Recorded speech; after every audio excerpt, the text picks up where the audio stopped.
السلام علیکم. میں نے یہ سوال کرنا ہے کہ میں لاہور جا رہی ہوں اور ظاہر ہے کہ میرا 10 دن سے کم اسٹے ہے تو میرے روزے نہیں ہوں گے، مگر میرا پوچھنا یہ ہے کہ میں یہاں سے جہاز سے سفر کروں گی اور رات کو جاؤں گی تو ظاہر دن کا روزہ تو رکھ کے ہی جاؤں گی، وہ تو میرا پورا ہو جائے گا. لیکن جب میں وہاں پہنچوں گی تو میرا وہاں پہ 4 دن کا اسٹے ہے اور ظاہر ہے کہ نماز قصر پڑھوں گی تو میں روزہ بھی نہیں رکھ سکتی. مگر میں یہ پوچھنا چاہ رہی ہوں کہ جب میں جہاز سے جا رہی ہوں، وہاں سے ایئرپورٹ سے نکلوں گی، اے سی گاڑی میں بیٹھوں گی، وہاں گھر میں جاؤں گی، ایئر کنڈیشن گھر میں رہوں گی، تو ہر چیز کی سہولت ہے، کوئی ایسی مطلب تکلیف یا پریشانی کا سفر نہیں ہے، وہ صحراؤں کا اور روٹوں کا گھوڑوں کا سفر نہیں ہے، تو پھر میں روزہ کیوں نہیں رکھ سکتی؟ میں اپنا روزہ رکھ سکتی ہوں، مجھے کوئی پرابلم نہیں ہے رکھنے میں. اور دوسری بات میں یہ پوچھ رہی تھی کہ 15 کو میں عمل میں دعوت کرنا چاہ رہی ہوں، تو اب کیا میں وہاں 15 کو یعنی کل پہنچنے کے بعد جو ہے تب بھی روزہ نہیں رکھ سکتی، اس کے بغیر کروں؟ کیونکہ وہ تو میرا سنتی روزہ ہوگا، وہ واجب روزہ تو ہے نہیں. واجب روزہ منع ہے نا، سنتی روزہ تو شاید نہیں منع ہوگا. تو مجھے یہ کنفرم کرنا ہے کہ چلو نماز تو ہو جاتی ہے، قصر کی صورت میں ہو جاتی ہے، مگر یہ روزہ جبکہ اتنی سہولت کے سفر ہیں تو اور پھر واجب روزہ پھر ہم کیوں چھوڑیں؟ تو اس پر کوئی گنجائش، کوئی کچھ نہیں تو کوئی اجتہاد کرو آپ لوگ بیٹھ کے کہ وہ پہلے زمانے کے روزوں کی بات اور سفر کی بات اور تھی. اب تو کوئی کسی طرح کی صعوبت ہی نہیں ہے، کسی طرح کی کوئی مشکل ہی نہیں ہے. آپ گھر سے گاڑی میں بیٹھے، جہاز میں بیٹھے، پھر گاڑی میں بیٹھے، پھر گھر اتر گئے، تو پھر آپ روزہ کیوں نہیں رکھ سکتے؟ چلو اگر واجب نہیں رکھ سکتی تو کیا میں سنت کی نیت سے بھی 15 رمضان کو روزہ رکھ کے عمل میں دعوت نہیں کر سکتی ہوں؟ مجھے اس کا جواب آج اس لیے چاہیے کہ میں رات کو فلائی کر رہی ہوں اور پھر مجھے پتہ چلے کہ میں کل روزہ رکھ کے عمل کر سکتی ہوں کہ نہیں، کیونکہ کل ہی 15 رمضان ہے. بس میں یہ پوچھ رہی تھی. ٹھیک ہے، اللہ حافظ. علیکم السلام ورحمۃ اللہ وبرکاتہ. بسم اللہ الرحمن الرحیم وبہ نستعین. الحمد للہ وصلی علی محمد وآلہ الطاہرین. یا صاحب الزمان ادرکنی. یہ سوال عروس البلاد یعنی شہروں کی دلہن کراچی سے محترمہ جناب شہلا محمود صاحبہ نے کیا ہے. یہ سوال بہت سارے لوگ کرتے ہیں اور مومنین کرام کے اذہان عالیہ میں آتا ہے، مخصوصاً ماہ مبارک رمضان میں یہ سوال بہت ہوتا ہے. در واقع آپ نے ان سب کی نمائندگی کی ہے، جزاکم اللہ. آپ نے خود اشارہ فرمایا آج سفر بہت آسان ہو گیا ہے، اگلے وقتوں کی طرح اونٹ، گھوڑے اور بیل گاڑی وغیرہ سے سفر نہیں کرتے، پہلے کی طرح سفر میں زحمت اور مشقت نہیں ہے، جہاز کے ذریعے مختصر وقت میں ہزاروں کلومیٹر کی مسافت طے ہو جاتی ہے. ان تمام باتوں کے پیش نظر اس وقت اور ایسے بہتر حالات میں بھی مسافر نماز قصر پڑھے اور روزے نہ رکھے. اس وقت ان احکام میں تبدیلی آنی چاہیے، یعنی مسافر بھی روزے رکھے اور پوری نماز پڑھے. جواب: سب سے پہلے آپ کی خدمت میں عرض کر دوں کہ اتنی آسانیوں کے باوجود عصر حاضر میں بھی زیادہ تر سفر مشکلات کے ساتھ ہے. مخصوصاً غریبوں کے لیے سفر بہت مشکل ہے. ان کے پاس اتنے امکانات نہیں ہیں کہ جہاز اور اے سی سے سفر کریں. مشکلات میں معیار عام لوگ ہیں. غریب طبقے کو مد نظر رکھیں، صرف امیروں اور صاحب حیثیت کو نہیں. حتیٰ امیروں کے لیے بھی سفر مشکل ہے. ایسا نہیں ہے کہ سفر ان کے لیے آسان ہے اور مشکل نہیں ہے. روحی اور جسمانی لحاظ سے اکثریت کے لیے سفر مشکل کے ساتھ ہے. اسی لیے بعض لوگ سفر سے بہت گھبراتے ہیں. معذرت کے ساتھ، حتیٰ سفر کا نام سن کر بعض لوگوں کا پیٹ بھی خراب ہو جاتا ہے، چند روز پہلے ہی سے کھانا پینا چھوڑ دیتے ہیں.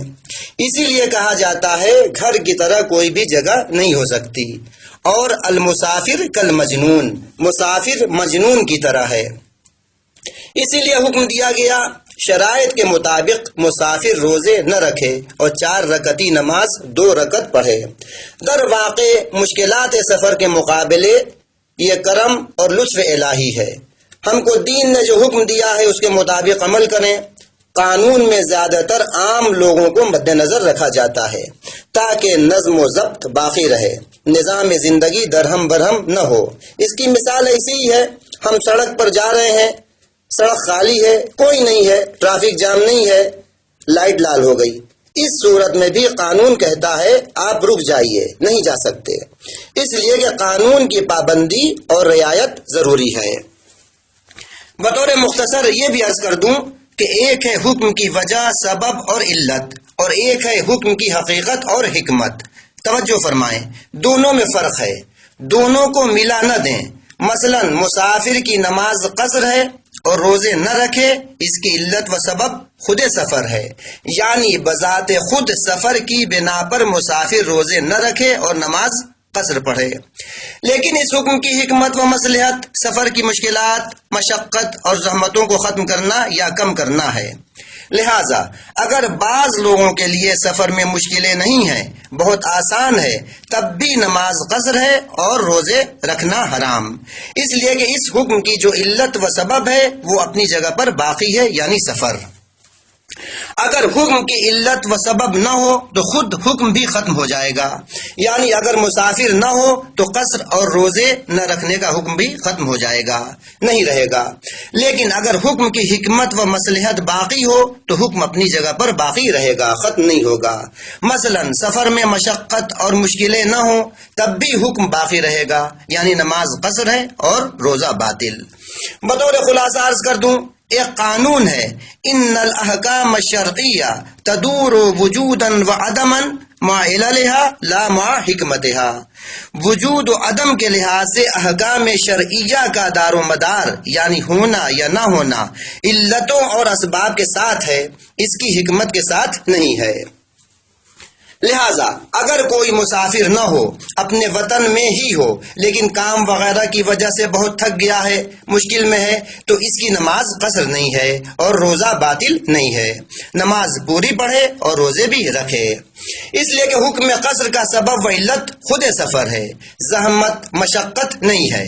اگر واقعاً سفر میں روزے حرام ہونے کی علت تامہ، یعنی سبب کامل، پورا سبب، سفر کی سختیاں اور مشقتیں ہوتی تو کیوں حکم دیا گیا کہ اگر 10 روز رکنے کا ارادہ ہو تو مسافر کے حکم میں نہیں ہو، نماز پوری ہے اور روزہ بھی صحیح۔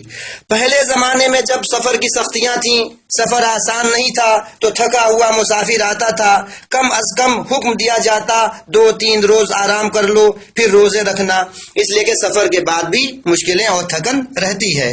حکم ہوتا تھکن اتر جائے تو روزے رکھنا اور نماز پوری پڑھنا، لیکن ایسا حکم نہیں دیا گیا، بلکہ کہا گیا نماز پوری پڑھو اور روزے بھی رکھو۔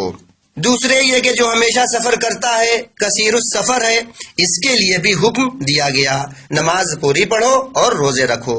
یا کسی کا سفر معصیت ہے، یعنی گناہ کرنے کے ارادے سے سفر کر رہا ہے، یا خود سفر گناہ میں ہے، مثلا والدین راضی نہیں لیکن سفر کر رہا ہے، تو اس کے لیے بھی حکم دیا گیا نماز پوری پڑھو اور روزے رکھو۔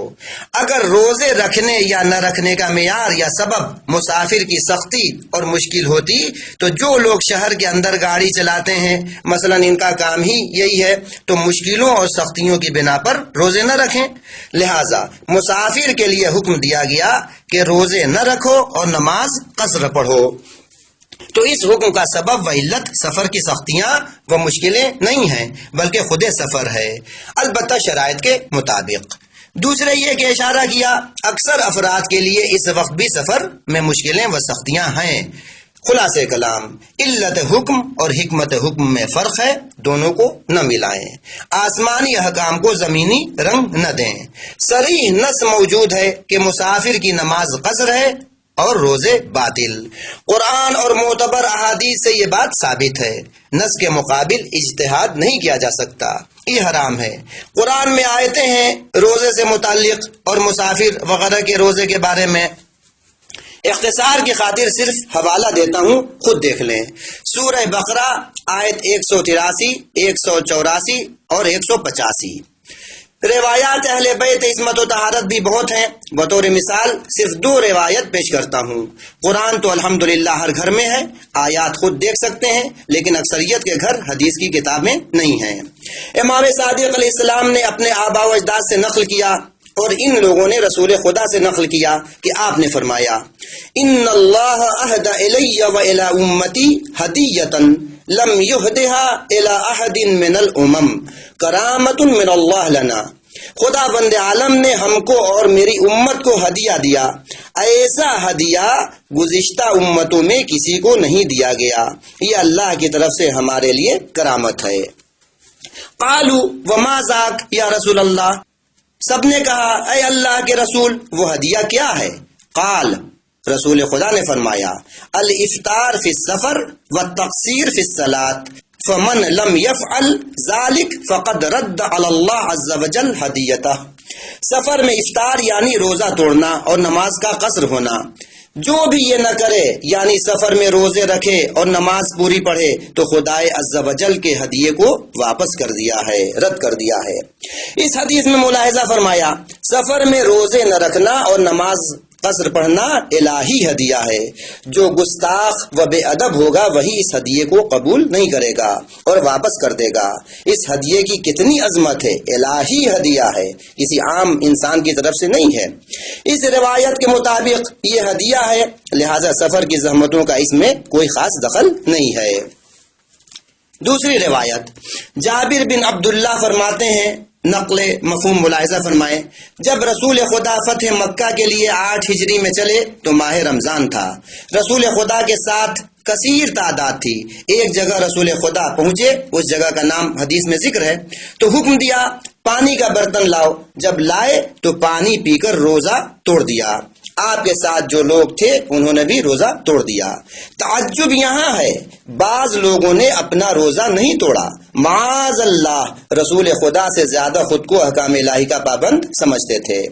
ایسے لوگوں کے لیے رسول خدا نے فرمایا ہم العصاة الی یوم القیامہ، یہ لوگ قیامت تک کے لیے گناہ گار ہیں۔ قیامت تک کا ذکر بتلاتا ہے کہ حکم تا قیامت رہے گا۔ خلاصہ اور نتیجے کے طور پر عرض کر دوں، بے شمار روایتوں سے یہ چند باتیں سمجھ میں آتی ہیں۔ ایک، تمام احکام الہی کی کوئی حکمت اور فلسفہ ضرور ہے، سب عقل کے مطابق ہے، شریعت کا کوئی حکم خلاف عقل نہیں ہے، لیکن ہماری عقل اور علم محدود ہے، اس لیے بہت ساری علتوں اور حکمتوں کو نہیں سمجھ سکتے ہیں۔ دو، احکام کے تمام اسرار سب کو نہیں معلوم ہیں، بعض احکام کا فلسفہ و حکمت معمولی انسان سے پوشیدہ ہے۔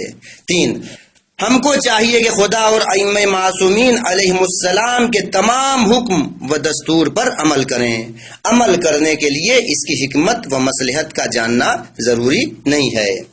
امیر المومنین علی علیہ السلام نہج البلاغہ میں فرماتے ہیں وَلَكِنَّ اللَّهَ سُبْحَانَهُ يَبْتَلِي خَلْقَهُ بِبَعْضٍ مَا يَجْهَلُونَ أَصْلَهُ تمييزا بالاختبار لهم ونفيا للاستكبار عنهم وابعادا للخيلاء منهم، لیکن خدا اپنی مخلوق کو ان چیزوں سے آزماتا ہے جن کے فلسفے و حکمت سے آگاہ نہیں ہے، تاکہ فرما بردار اور نافرمان میں تمیز دی جا سکے، اور تکبر و خود پسندی کو ان سے جدا کرے، اور ان سے کبر و نخوت و خود بزرگ بینی کو دور کرے۔ سفر میں مستحبی روزے کی طرف آپ نے اشارہ کیا، تو اس حوالے سے بتا دوں سفر میں مستحبی و سنتی روزے بھی نہیں رکھ سکتے ہیں، جائز نہیں ہے۔ مدینہ منورہ میں شرائط کے مطابق حاجت پوری ہونے کے لیے اجازت دی گئی ہے۔ ایک صورت میں سفر میں مستحبی و سنتی روزے رکھے جا سکتے ہیں، وہ یہ ہے کہ سفر کرنے کے پہلے شریعت کے مطابق نذر کریں کہ سفر میں روزے رکھیں گے، لیکن سوال یہ ہے کہ آیا اس طرح کی نذر ماہ مبارک رمضان میں کر سکتے ہیں یا نہیں؟ آپ کو جواب جلدی چاہیے تھا، لہٰذا اس بارے میں فی الحال نہیں دیکھ پائے کہ جواب اس کا کیا ہے۔ والسلام علیکم ورحمۃ اللہ وبرکاتہ۔ خادم دارالعطرت سید شمشاد علی کٹوکھری، عظیم آباد پٹنہ، شعبہ سوالات قم المقدسہ ایران۔ 15 رمضان المبارک 1438 ہجری قمری۔